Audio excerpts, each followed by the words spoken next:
I'm an attorney with the law offices of Littman Krooks. I want to thank you all for attending today. I'm going to be discussing estate administration and what to do when your loved one passes away. I'm going to do a very broad overview because there can be definitely some different nuances to each administration. Everybody's facts are different, family situation is different, whether they have a will or no will. We're going to get into this. I'm going to be very broad. And if you have any questions along the way, type them into the chat box or the question box below, and I will try to get to those questions, if not during the presentation, definitely after I'm done presenting, because I may not see them as they come in, but I will try my best.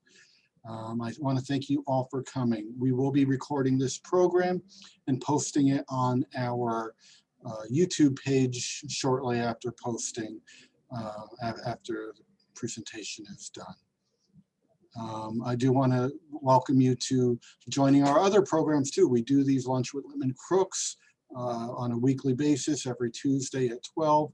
Next week we are going to be doing estate planning for blended families. I think we're going to then take a little break from these programs for a couple weeks with the holidays, Easter, Passover, what have you, and we'll be back sometime in mid-April. I'm just kind of giving a little time for people to join the room. I see there's a couple more people in the waiting room, and I would like to have everybody as educated as possible and not jumping in midway. So give me one more second. It looks like we have everybody in. And people may come along the way. You do not have to keep your video up if you don't want your face to be seen. And don't worry, when we do post this video to YouTube, we will not see your face anyway. So estate administration, what to do when a loved one passes away. I'd like to begin by just going over a couple key terms so that way we all have an understanding of what we're discussing. When somebody passes away, they either pass away without a will, and when you have to bring that type of proceeding in court, that's called somebody passing away intestate or intestacy. That's what happens when somebody passes away and has no will or estate plans. Probate is what happens when somebody passes away with a will. So if somebody passes away with a will, you would have to file that with the court, the surrogate's court, and it's called probating the will. And probating the will is the process of proving that the will is an original and also valid. Just because somebody has a will when they pass away and you file it with the court doesn't necessarily mean that it's valid. So the probate proceeding is when one files the will with the court and prove its validity, prove that the decedent actually signed it, that it was witnessed by two people, that it was prepared and executed in accordance with the laws.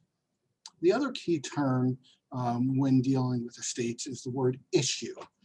Sometimes people call it descendants or heirs, but the legal term in the surrogate's court is issue. And an issue is a descendant in any degree from a common ancestor. So that could be one's children, grandchildren, great-grandchildren, essentially down the bloodline from parent to child to grandchild to great-grandchild and so forth. And so those are the three key terms we're going to be discussing today. Intestate, when somebody passes away without a will. Probate, when somebody passes away with a will. An issue is somebody's descendants. So when you have a loved one that passes away, it is a very trying time, and there's a lot of high emotions. And I always tell our clients, take care of yourself, take care of the spouse or the children, whatever. Look after them physically, emotionally, because there is time to do the formal procedures with the courts in probating or filing an intestacy with the courts. It doesn't have to be done right away. So do take your time and look after your own health, look after your loved one's health, make sure that the survivors are doing well. Then once you're ready to proceed and say, okay, let's bite the bullet, we got to handle this estate, what do we do? Well, step one, you want to locate the last will and testament, and along with any codicils that may be accompanying the will. And if there is no will, and you know there's no will, you still want to look just to make sure. Now, you may have had a deathbed talk with somebody or something of that. They say, I don't have a will, and you can take it for what it's worth. But when you do file with court, they're going to ask if you did a search. So you want to go through their home, look through their paper, see if there's any will, see if there's a notebook or a telephone book where somebody has a lawyer and a telephone number. We recently had a client come in that had a will, and was, after going through mom's papers, found a handwritten telephone number, said lawyer, called them up, found out there was another will. So you do want to do some of your own due diligence. Try to locate the original will in any codicils. If that person had a safe deposit box, you may need to search that safe deposit box. Now, this is where it gets a little tricky, because once the person passes away, nobody has the ability to enter the safe deposit box. Even if there's a co-owner or co-lessee on the safe deposit box, often banks will lock that box and prevent any access without a court order. Which is why I always tell my clients, whatever you do, do not put your last will and testament or your advance directives in a safe deposit box, because it delays the process of probating the will. But if you do believe that they had a safe deposit box, or the will may be in the safe deposit box, you will have to file a petition with the court to open and inventory the safe deposit box to determine if there is a last will and testament in there. Again, look through their paperwork with safe deposit boxes. If they have an office, some people keep their documents in their work office, but you definitely want to do your due diligence to look and locate the original will. And it's important that it be the original will, because the courts will not accept a photocopy of a will. Now, there are a couple nuanced exceptions, but largely courts require an original will to be filed if you're going to probate the will. If an original will cannot be located, or the person did not have a will, then you're going to be forced to follow what they call the rules of intestacy. Now, a will may say, I leave everything to my 3 children equally, or I disinherit 1 child and leave everything to the other 2, or I leave everything to my spouse, or I leave everything to charity. A will is where the decedent really got to put it what their wishes were for the disposal of their property after their passing. If there is no will, then it goes through the rules of intestacy. And I'll get to that in a little bit as to how the property is distributed pursuant to that. So in addition to locating the original will, you are going to need to obtain an original death certificate. That will also need to be filed with the court. We always tell our clients, obtain multiple death certificates. It's a lot easier to get 5, 10, 15 death certificates at the outset than having to go back to the funeral home and get additional death certificates. And if somebody had a lot of bank accounts or a lot of financial accounts, things of that nature, you may want more death certificates as opposed to less, because you will need these death certificates in the future. At the outset, you only need 1 to file with the court, but you will need more in the future. You will also need to obtain a receipt of the paid funeral bill. I understand that not all funeral bills are paid. Maybe the family does not have the money to front the funeral expenses, and that's okay, and we could identify that in the papers we file with the court. But there are quite a bit of funeral bills that do get paid by family members who have fronted the money to be reimbursed from the estate later on. So if somebody in the family or family members did pay the funeral bill, you will want to obtain a copy of that.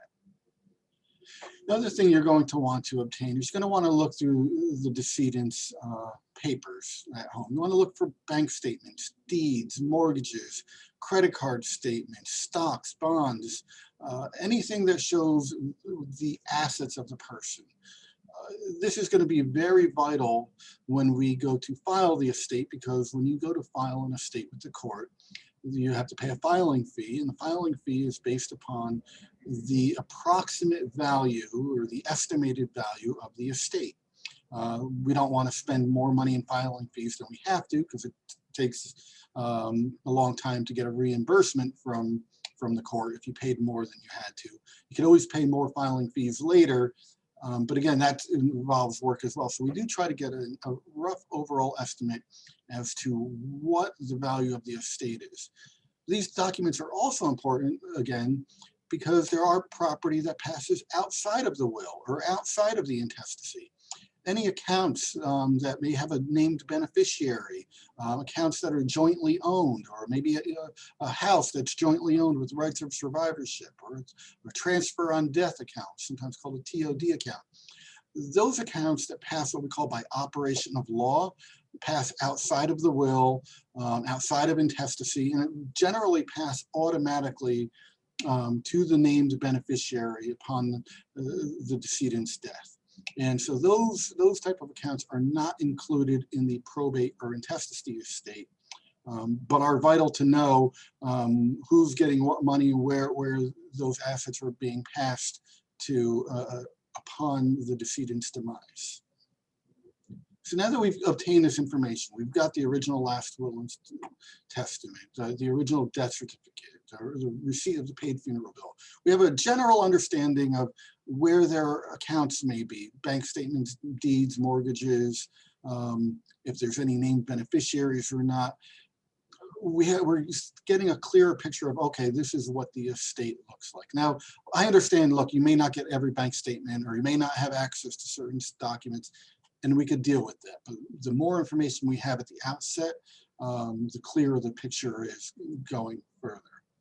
So now that we've got all this information, or as much as we can, we need to, what we call, prepare a petition to the court. Now, if somebody passes away with a will and we have the original will, that's called a probate petition. That's where we're petitioning the court to have the court deem that the will is valid and the property passes pursuant to the will, and we're seeking what they call letters testamentary. If the person passes away without a will, then we would prepare what we call an administration petition. And that's where we're seeking the authority to administer the person's estate pursuant to the laws of intestacy. Another petition that we see quite often, and people normally do these type of petitions themselves, but it's called a small estate petition or an Article 13 petition. And this is for estates that are under $50,000 and have no real estate. The court has created this, essentially, a do-it-yourself type of petition for such small estates because they realize that it costs more to pay legal fees for these small estates than it's worth, than the estate may be worth. And I have had many consultations where people fall under this category.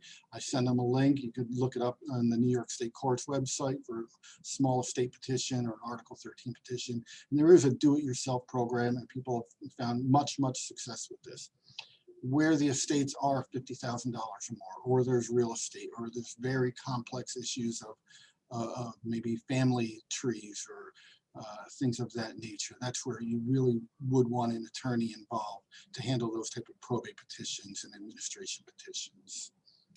And when you file that petition, again, you're going to need the original will if there is a will, the original death certificate, paid funeral receipt if it's been paid, and again, the approximate value of the estate. When we file that petition with the court, not only do we have to file all those documents, we need to notify everybody that is identified in the will that they've been identified in the will. We serve them what was called a notice of probate. And the notice of probate says you inherit X% of the estate, or you've been identified as an executor or successor executor, or whatever that role may be. However they are identified in the will, that person must be notified that this person has passed away and the will is being submitted to the court for probate. We also need to notify, when a will is filed, we need to notify anybody that would inherit in the person's estate had they passed away without a will. These people are called distributees.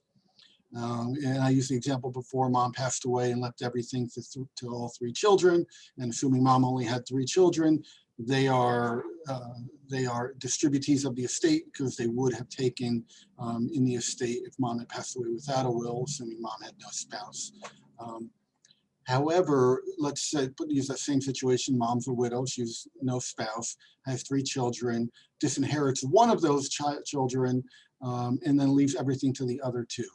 we still have to notify the disinherited child who is a distributee, because he or she has a right to contest the will and say it's not proper, it's not valid, mom forgot about me, whatever that may be. My brother B fraudulently signed mom's name or forced her to sign this will and disinherit me.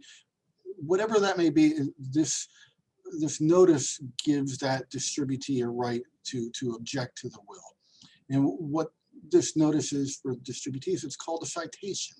And it says we have to serve all distributees with a citation saying we are probating the will. It is on for a court appearance on X date at X time. If you have any objections or wish to object, appear at that court date. If you seek to avoid the citation, you can request that all the distributees sign what we call waivers of citation. And this is where the distributees will sign away and say, I've seen the will, I am entitled to it, or I'm not entitled to anything, but I'm not objecting. I agree with the will, I agree with its validity, and go on your merry way with the will, and I'm waiving any need to be cited. I'm waiving any objections, and I'm okay with the will. So now I say we have to notify anybody who would be a distributee. And so anybody who would be a distributee is anybody that would take or inherit under the will if the decedent had passed away without a will. And I want to go through this because this causes a lot of confusion for people as what we call the intestate distributions. Who inherits the property if that person passed away without a will? So if the person passes away with a spouse and issue, and remember again, if issues are descendants, children's, grandchildren, great-grandchildren, things of that nature, the first $50,000 of the estate goes to the spouse, and then the remainder, or the residuary estate, is split 50-50, 50% to the spouse and 50% to be split amongst the surviving issue. This is vitally important because I've had many people think, oh, well, mom passed away, everything goes to dad, and that's not necessarily true, especially if mom had assets of her own that went through intestacy. Again, first $50,000 to dad, and then everything else is split 50-50, 50% to the surviving spouse, 50% to the surviving children. If they pass away with a spouse but no children, then everything goes to the spouse. If they pass away with issue, or children or grandchildren, but no spouse, then everything is split amongst the issue by representation. So they pass away with 3 children, no spouse, everything gets split amongst those 3 children. Then the next one is, well, what if somebody doesn't have any spouse, doesn't have any children or issue, no grandchildren, great-grandchildren, things of that nature? Then everything would be split amongst the decedent's parents, or parent if they only have one surviving parent. And I've seen many of these situations where they pass away, no spouse, no children, and brothers and sisters thinks they're entitled to inheritance, but mom or dad is still alive. 100% goes to mom or dad because they would take under the rules of intestacy.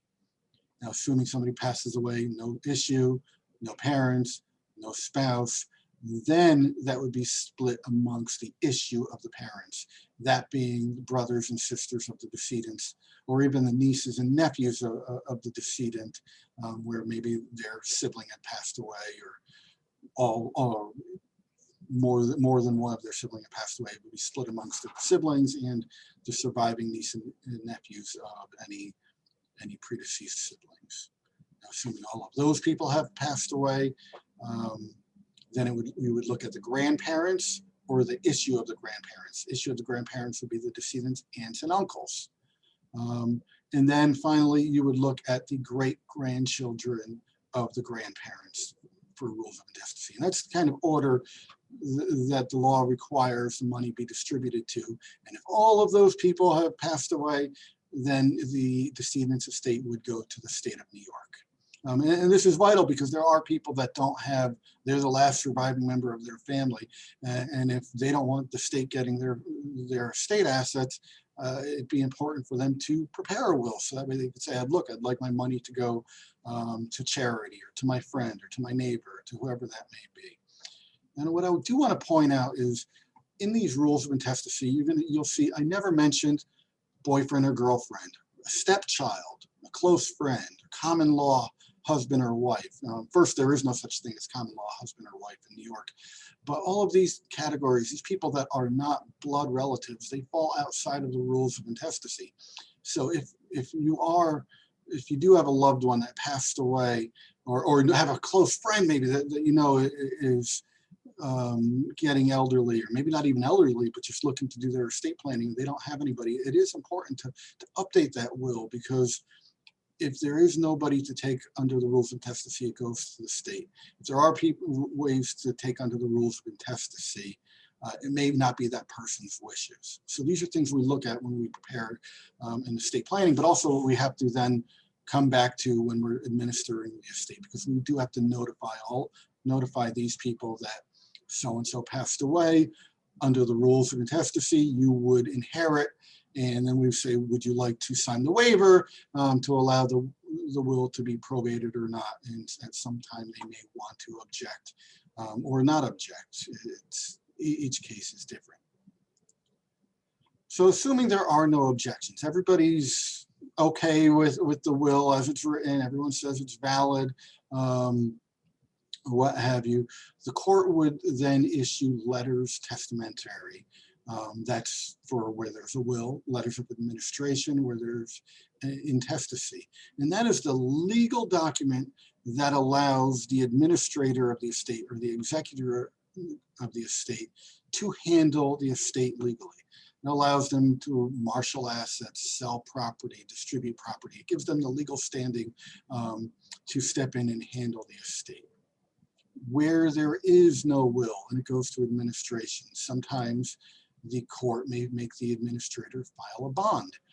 That's essentially a insurance policy that the administrator is not going to take off and run off with the money or handle the money improperly. That way, if they do take the money, there's insurance policy to cover the misdeeds of the administrator and provide for the persons or the distributees or those that would have inherited under the estate.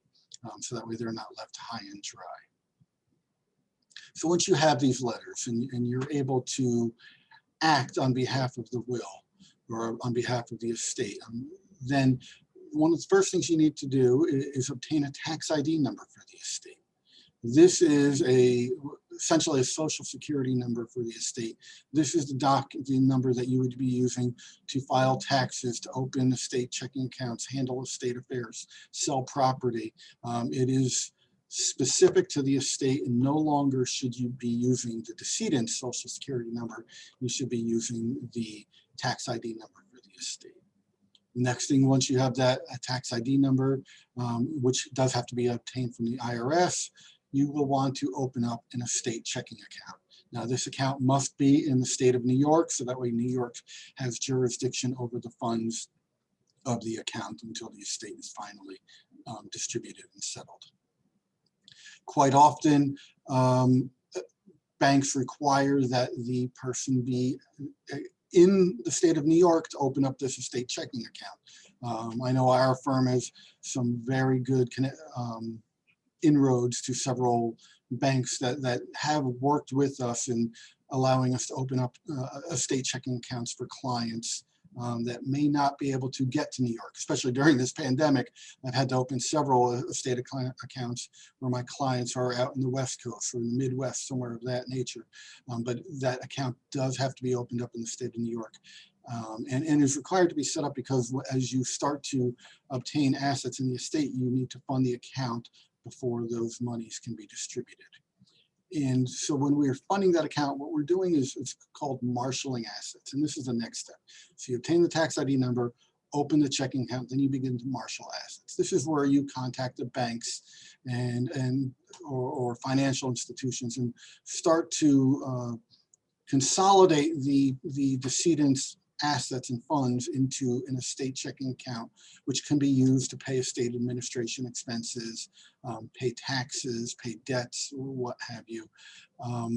But also, if there's a house that needs to be sold. Once that house is sold, you're going to be left with a sum of money that would be put into the estate checking account as well.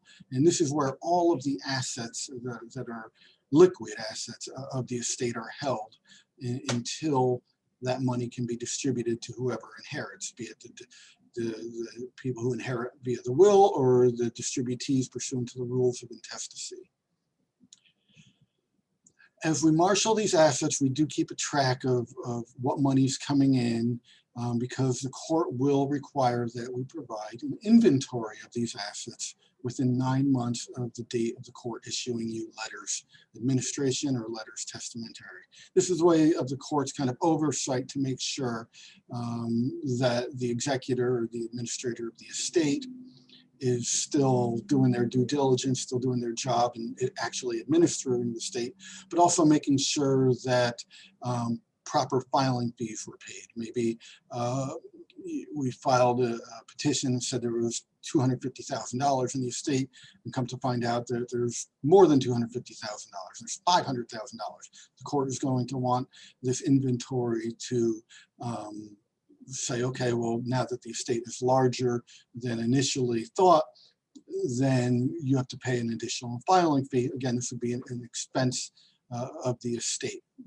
Vice versa, if we say the estate's going to be $500,000, as we start marshaling the assets and we determine that there's less than $500,000, we would file this inventory and obtain a refund from the court because we paid too much of a filing fee. So now we have the estate set up. We've got tax ID number, we've got the estate account set up, we've begun to marshal assets. Now this is when the real work gets involved. The real work is involved in marshaling the assets, but now it's figuring out, okay, what are the expenses of the estate? What are the debts of the estate? Did the person have a mortgage? Did the person owe credit card debt, student loans? Did they owe back taxes? This is where we start looking at the debts of the estate, and we say, okay, we look and say, okay, the estate has a pot of a set amount. Do the debts outweigh the assets or vice versa? If the debts outweigh the assets, then we need to start looking at the priority of the debts and say, okay, this one should be paid before that one, pursuant to the law. If the assets outweigh the debts, then we begin to pay the estate debts, and we still hold on to the funds. We also, at that point in time, begin to look at the taxes that may be owed. When a loved one passes away, their estate is responsible for filing income taxes for the year of their death. Most people do have income taxes that are due. They passed away some point during the year. They had an income up until the time of their death, and so we would have to file income taxes on their behalf for whatever income was earned in that year. We want to look at estate taxes. Now, right now, estate taxes are pretty high for New York and federal, but it is something we always have to consider. Right now, estates of $5.93 million or more must pay estate taxes. Estates under 5.93 usually do not have New York state estate taxes to pay. For federal, that number jumps to 11.7 million. So when we're dealing with those estates of 5.93 or 11.7 million or more, definitely an attorney is needed, especially when dealing with estate taxes. We also, other taxes that the administrator would have to address is income taxes to the estate. If this estate stays open for a period of time, dividends may be paid to the estate, income may be paid to the estate, and so those are taxes also that the administrator would have to handle. What I did not mention is inheritance tax. New York does not have an inheritance tax just yet. They only have an estate tax, and again, those are for estates of 5.93 million as now 2021, that's when we would be looking at New York estate tax. Another estate administration expense is the Executor Commission. The executor or the administrator of the estate is entitled to commissions for their work. Normally these are paid at the end of the estate, but they are entitled to be compensated for their work.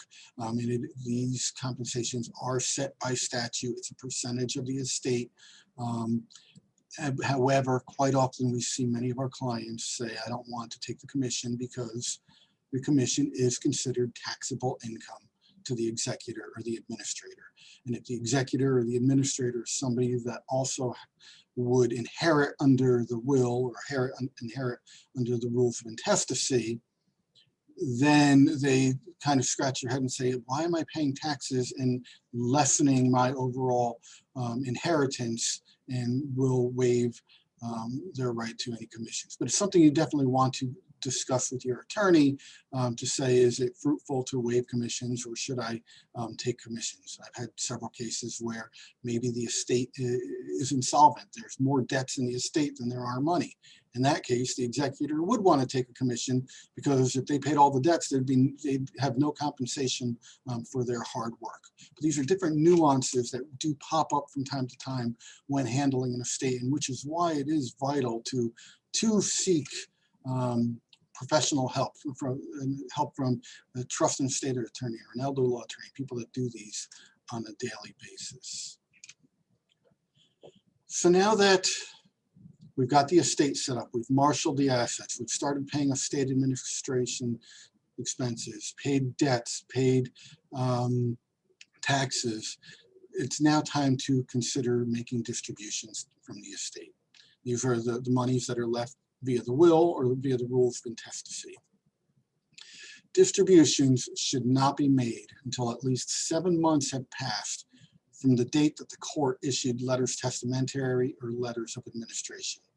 And this is vital because the court says that there's a 7-month time frame for debtors or creditors to file claims against the estate and say, look, the decedent owed me money for this loan, or the decedent owed MasterCard for X amount of dollars for a credit card they had.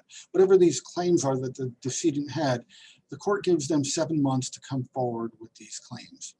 If you begin distributing funds to the distributees or to people that inherit before the 7 months have passed, and there are no money left over in the estate to pay any debts that come in with the 7 months, well, then you as the administrator or the executor of the estate could be personally liable and personally responsible for any debts that come in during this 7-month time frame if you have already distributed all of the funds from the estate. So that's why it's very vital that you marshal these assets, you pay the debts and the administration expenses, but you don't make any distributions until 7 months have passed, because you can wind up in a very, very bad situation where you're personally responsible for these debts.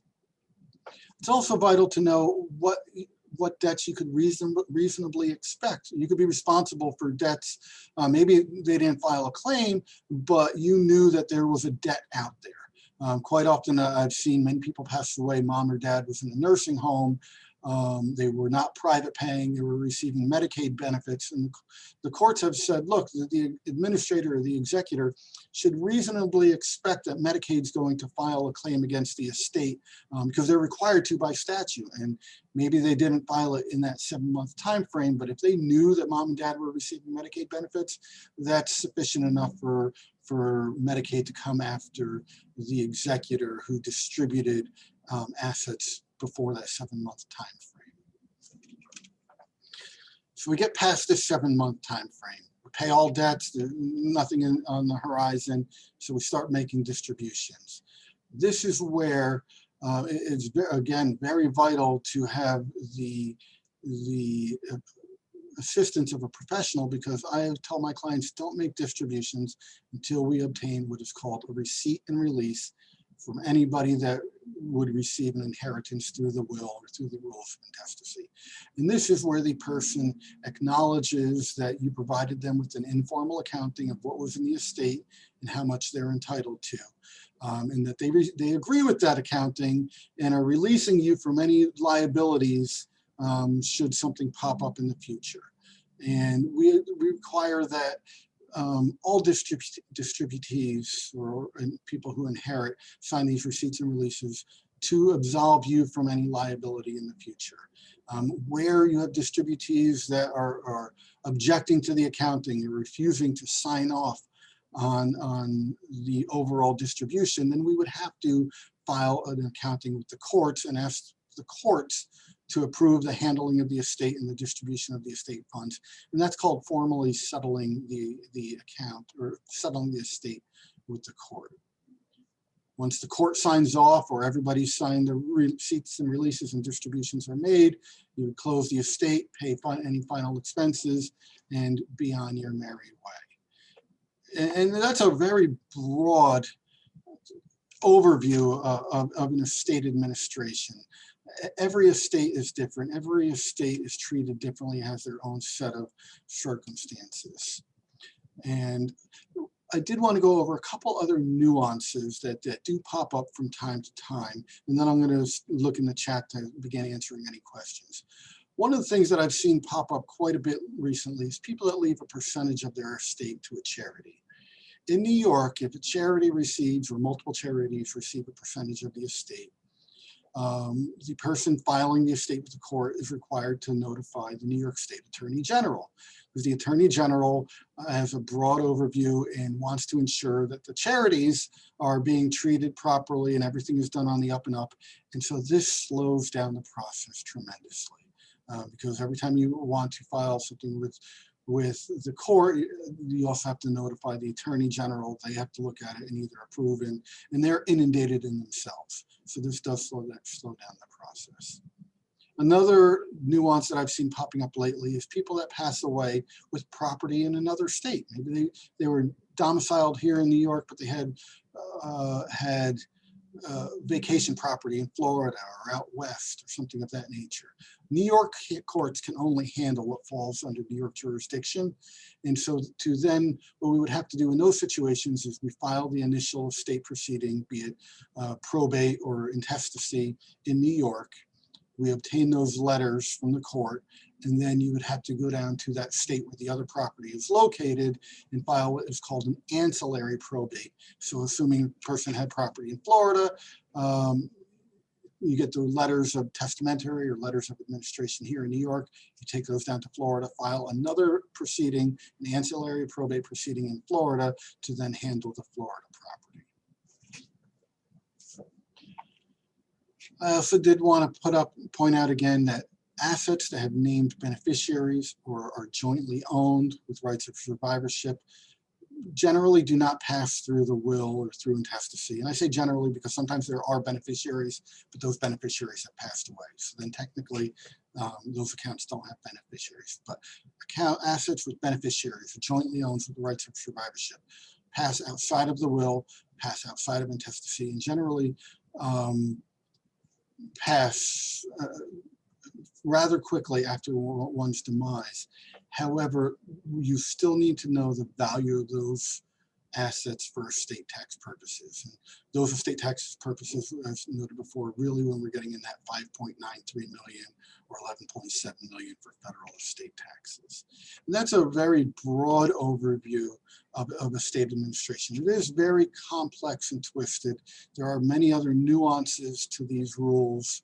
And each one is taken differently. But as you can see, the complexity, it is hard to do it on yourself, given all the people you have to notify, the different notices you have to give, proving the validity of the will, things of that nature. It does get quite complex. So I'm gonna, if anybody has any questions, please post them in the chat box. And I'm going to open up the chat box now to try and answer any questions that people might have. How soon after the individual's passing do these notifications need to go out? We generally serve the notifications right, well, there's two different notifications. There's the There is the notice of probate, which is we serve on anybody that is identified in the will. And we generally serve these around the time where we're getting ready to file the probate petition with the court. Then there's the notifications, or as we call service of citations, to anybody who would inherit if they had passed, if the decedent had passed away without a will. I try to serve the waivers long before getting ready to file anything with the court, in hopes that if we could get all the distributees to sign waivers, then I don't need to serve a notice of citation. Everybody would have signed off on the waivers, and we can file with the court. The court looks at everything, says we're good to go, and we'll issue letters testamentary to the nominated, to the executor. If we don't get those waivers ahead of time, then when we file the petition with the court will give us a citation return date, and those are generally served within a week or two of getting the date from the court. I say within a week of getting the date from the court, but 30, 60, 90 days before the return date. And some of that is up to the court's schedule, and some of that is the court will reach out to us and say, how long do you need to serve the citations upon the distributees? And that varies depending on where the distributees are located. If they're located in the state of New York, we have to serve them personally, although certain courts have allowed for different processes of service during COVID. If they're located outside of the state of New York, we could serve them by certified mail. If they're located outside of the country, we have to serve them via international certified mail. So those type of notifications are sent out only once the petition has been filed with the court, and the court gives us a citation return date. How do living trusts operate and interact with the will? This is a loaded question because each trust is different, and I didn't want to go down the road of trusts necessarily, but in broad terms, trusts allow property to pass outside of the will. So therefore, it's not involved in probate, it's not involved in intestacy. The property in the trust would be handled pursuant to the terms of the trust. We do from time to time see what we call pour-over wills, where somebody may have a living trust, and then they do a will that says anything that's not held in the trust at my death goes through the will and is distributed to the trust. So the trust is essentially the beneficiary, and then would be distributed further from there pursuant to the terms of the trust. In those situations, the court may want to see a copy of the trust. However, it should not be filed necessarily with the court because they are private documents, but the court will want to see a copy of that. I don't want to go too far down that rabbit hole because every trust is different. Sometimes they do interact, sometimes they do not interact. And if you have any further questions, please don't hesitate to reach out to us to schedule a consultation, because we can look at any plans that you're dealing with right now, be it your own or for a loved one, to kind of give you further, more specific guidance on how a certain trust interacts with somebody's will.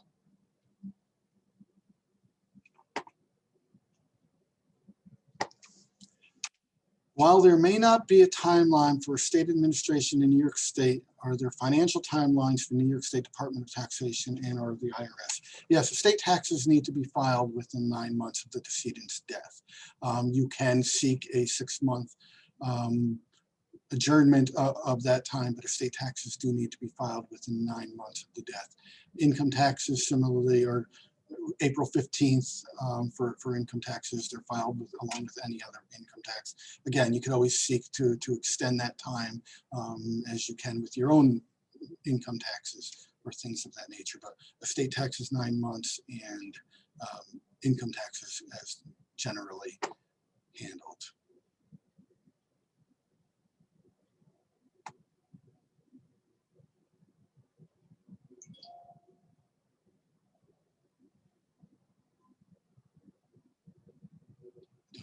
That's not a question. Okay, do assets that pass outside of the will, such as a trust, count as part of the estate value for the purpose of reporting size of the estate? with regard to the size of the estate that passes via the will or via the rules of intestacy, they do not need to be reported to the court for valuing the size of the probate or the intestacy estate.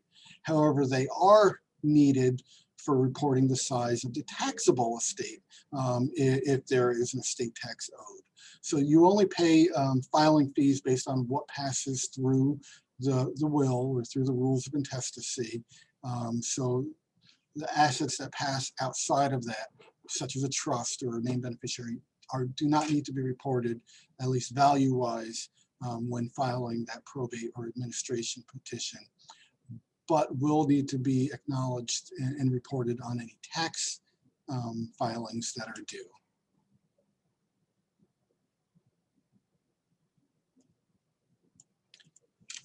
Are sample filings publicly available on court website? If so, where? I don't know if you're looking for samples of documents that have been filed or forms. New York State Court's website does have, if you go to the surrogate court and search forms, they do have sample forms, sample petitions, sample waivers, sample notices, things of that nature. They are on the New York State Court website. You would look under the surrogates court forms.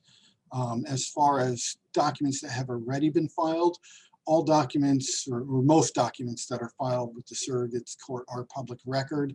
You can go into many of these courts pre-COVID. Each court is different now since COVID, but you could go into the courts and look on their computer databases and find documents that have previously been filed with the court. There is a pilot program out there with Westchester County, I believe it's Queens County, and a couple upstate counties that are allowing web views of the certain surrogates court records that are available within the courthouse, but very limited records, very limited courthouses. That is a pilot program. You'd have to look on the New York State Court's website for a link to that limited program. Hopefully they will be expanding more as more and more courts are going online and allowing review of their records. But right now, up until this recent pilot program, you had to go into the courthouse to see documents that have been filed. Do life insurance payments with a named beneficiary have to go through the estate process? Generally, no. If there's a named beneficiary, they pass outside of the probate or outside of the rules of intestacy and pass automatically to the named beneficiary. Where I see issues sometimes is the named beneficiary has passed away. There are no other named beneficiaries. Then in those situations, there are many contract policies that say if there are no named beneficiaries, the beneficiaries have passed away, that then those assets would be paid to the estate. And then yes, those assets would pass through the estate process. But assuming there's named beneficiaries, they're alive and well, it passes outside of the estate process.